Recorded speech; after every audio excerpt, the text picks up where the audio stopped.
Hello, this tutorial is going to cover blogging. Now, there's many different blogging platforms out there, Tumblr, WordPress, Blogger itself, which is sort of owned by Google.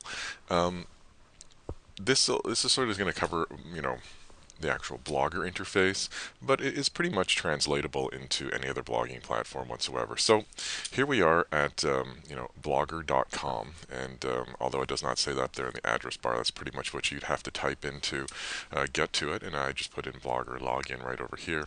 And after I get to this first page, what I'm going to want to do is you don't have a Google account, get started. Now, the reason why we're doing these tutorials is we're basically showing people within the college how to blog, how to set up a blog, and basic things like that. Now, you don't necessarily need a Google account to start. You can create your own right through the Blogger interface, which is, makes it nice and easy. And, you can also have this sort of tied in with any of the other Google applications that they actually do have, like YouTube and Google Reader and things like that. Now, if you clicked the Get Started button, what you would get is this interface right over here, and I've taken the time just to type in all this information. I have a Gmail account that I started, right over here, and if you didn't have a Gmail account, you would just basically put all this information in and would automatically sort of bring you over to another window, which would be somewhat similar. So you fill in all the information, and then you click continue. And I mean, this is pretty basic. If you've been online to purchase anything or anything else like that, or set up any other thing online, it's pretty basic. It doesn't ask you for too much personal information.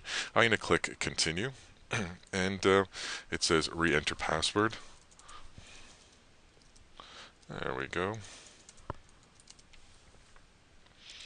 And I'm going to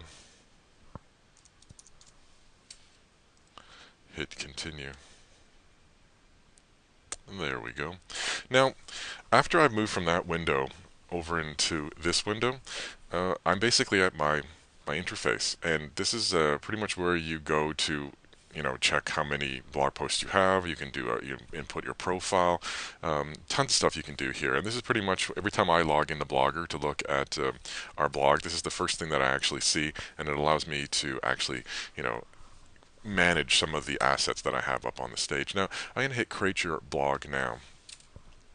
Blog title. Now, I'm going to call this ALG how to blog, and I'm going to go ALG how to blog.blogspot.com. Now, I do teach this to my students. It's in multimedia. We go over blogging. It's really important to have a blog title that you're going to keep.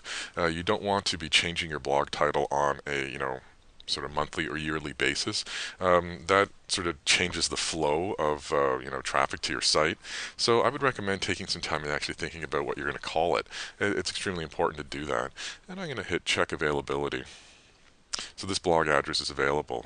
For instance, we have algonquinphotography.blogspot.com, and it's pretty basic stuff. So I'm going to hit continue.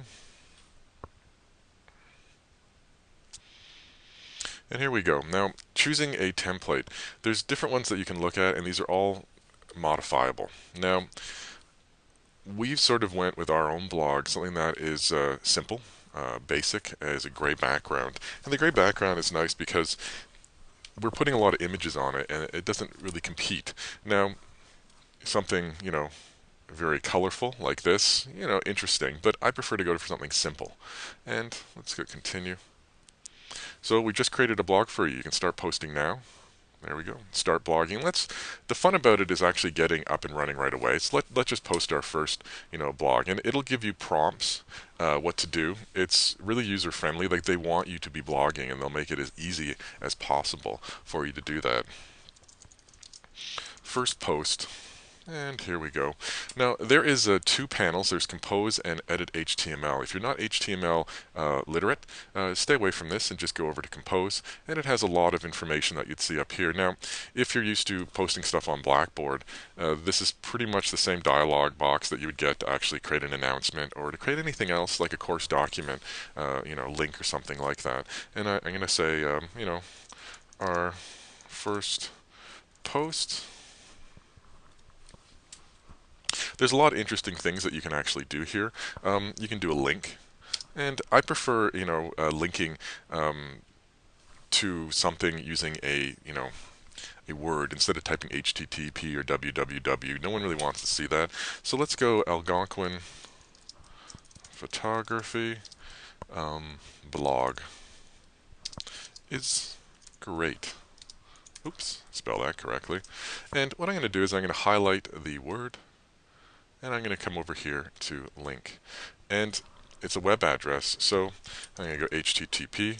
And generally when I do this, I would actually copy it from the address bar. And I'll actually show you that because, hey, why not? So here we go. I'm going to copy from the address bar, and I come over here. I've highlighted the word still, and I'm going to click link, and I'm going to paste. And here we go.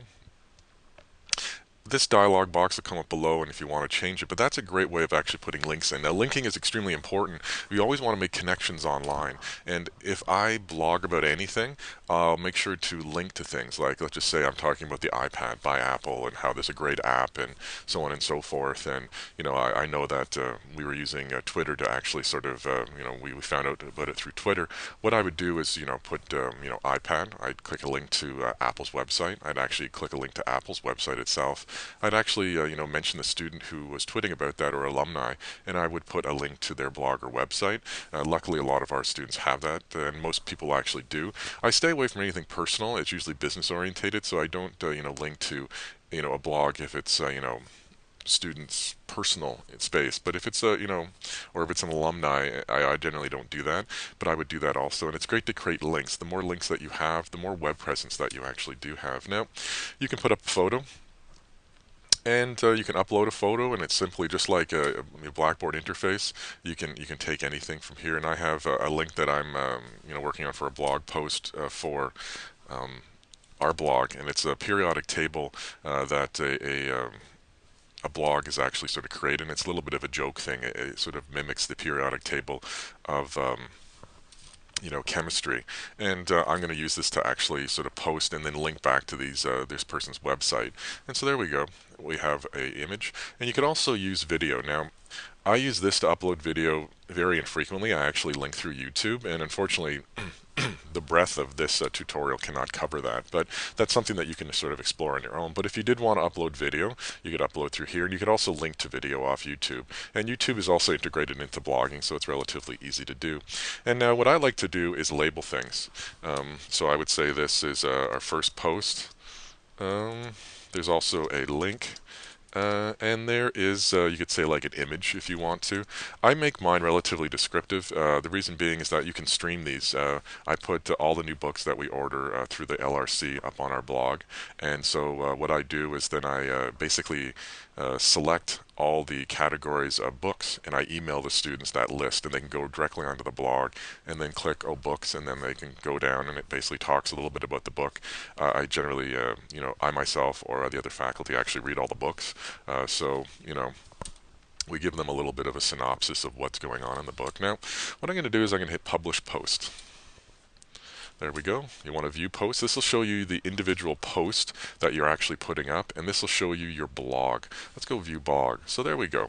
So ALG, how to blog, and we have the banner up on top. This can be actually, gotten rid of with a little bit of HTML magic, and if you want to make it look like a regular website, and other people like WordPress, other blogging platforms don't generally have this sort of thing.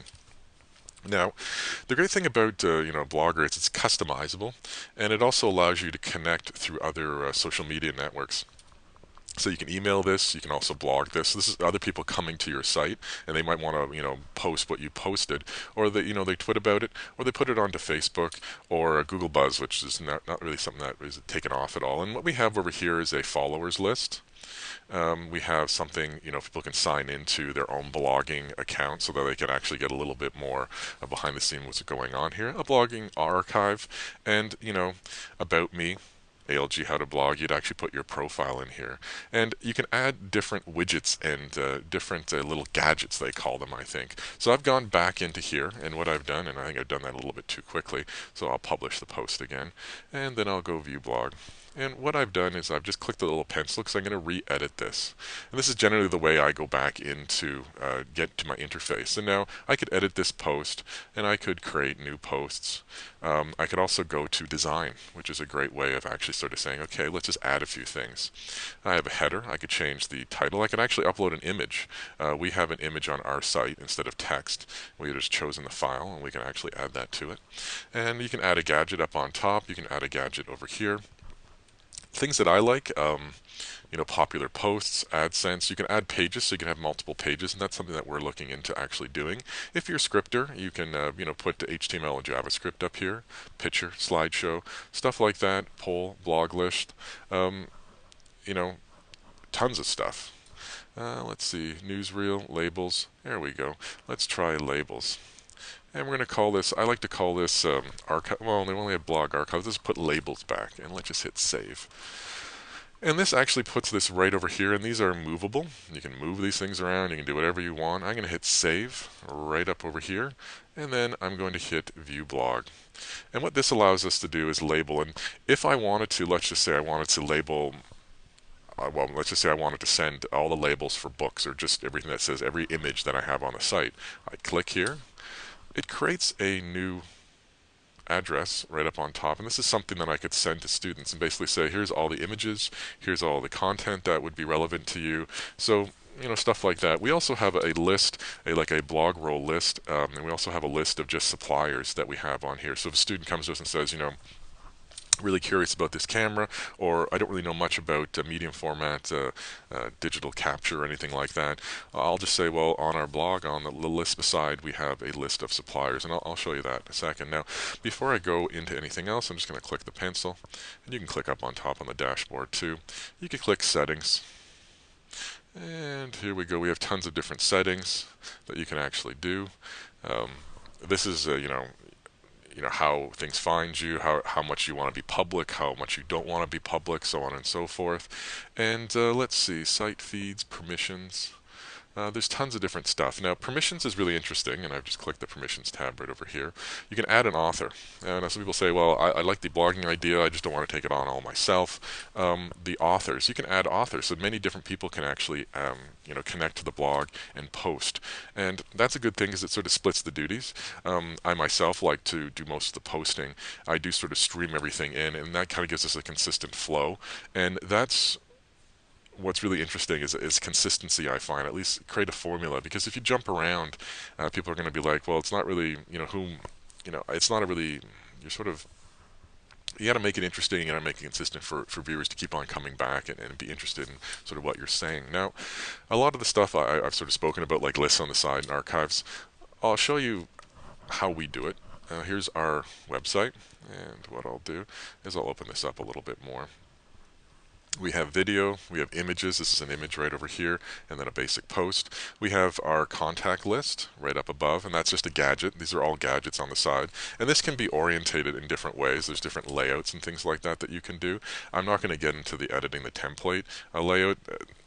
I could talk about that, to the cows come home, as they say. So we have our program website, we have our Twitter site, we have our college, links right back to the college, and then of course the Learning Resource Center. We really promote reading either online or through the library. We have our followers. We like to put this, in the forefront, just to have people come in and go, I can follow. That's great, and they get a little bit more updates. And we have about 54 followers. This kind of comes and goes, it rises and falls depending. Students graduate the program and sometimes defollow, or sometimes just get off blogging altogether. What we are reading is actually connected through Google Reader, and once again, that's something that you can check out. It's another Google platform. We also have a search bar that not only searches through Google, but also searches our own site. That's another gadget. Our archives are right over here, and this is every month that we basically started. We've been going for about a year and a half now. The index, this is really important, and this is what I was talking about for the students. So, I mean, for prospective students, what basically Gary does is, someone contacts him and says, we want to know a little bit about, what you do there. We have basically this behind the scenes. And behind the scenes is, it's all kind of related. Behind the scenes, stop motion. Our students do stop motion every year. This is some stuff done by Tom Oliver, Danielle Myers, and a few other students. And this is current. And I basically talk about, every year in the program, Our second year students do something we call digital flipbook, which is, basically stop motion. We tie it into the history of photography. Edward Muybridge, who actually did early motion studies. So we're always kind of relating it back to the actual program itself. And then we have, a little bit about us. We're on Twitter. Hey, you can follow us. We've been written up. Any sort of press that we get, Innovation Station. And then we have these behind the scenes videos. This is Bowie. Right now we're currently working on one for Deneen Rickson, and that'll cover, this covers post-production class, and this is something that you've seen already in our meeting today. And Deneen will have one for camera and lighting, a video behind the scenes of what she does. I'm going to do one for myself, which is me, Jason. And then Gary Carter will have one. And then it's a little bit of a vignette of what's going on. And we also have, banners for our students and alumni. This is for basically our alumni, and it links back to their site. It's a little bit of promotion for them, and we sort of rotate these things. We have the FAQ, we have our corporate sponsors for our exhibition, and we also have, this is the photo supplier list. And so if a student asks questions about things, instead of sending them links, now one would say, why not use Blackboard? Students just don't find Blackboard very cool, and they kind of want the connection of seeing stuff online and live that other people can actually take a look at too. And I mean, you'd be surprised how many people would actually sort of use this as a resource. I know a lot of our alumni do, definitely a lot of our students, and a lot of other people in the industry, because you can actually track this through Google Analytics, which is something that I would definitely recommend taking a look at, and that is Google Analytics. So this is sort of a whirlwind tour of our actual blog, and I hope it's helpful, and there you go.